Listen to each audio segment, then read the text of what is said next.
భోజనంలో పాల్పంచుకునేవారు. అక్కడే మనం పాత మందిరం దగ్గర ఉండేవారు. అమ్మమ్మ మరి సాక్ష్యం చెప్పడానికి చాలా రోజులైందని కొంచెం టెన్షన్ పడుతున్నారు తప్ప తానే చెప్పింది. తన మనవరాలు అందరూ ఉన్నారు.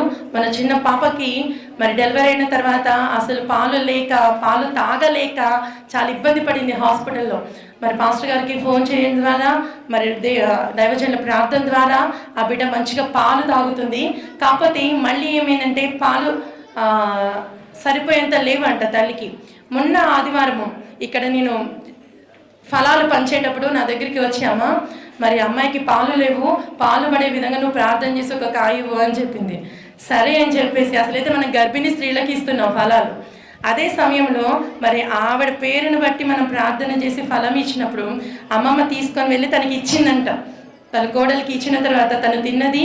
ఆ మరుసటి రోజు నుంచి పుష్కలంగా పాలు పడి తల్లి బిడ్డ క్షేమంగా సంతోషంగా ఆనందంగా ఉన్నారు అని ఈ యొక్క తల్లి మన ముందు సాక్షిగా నిలబడి ఉన్నారు.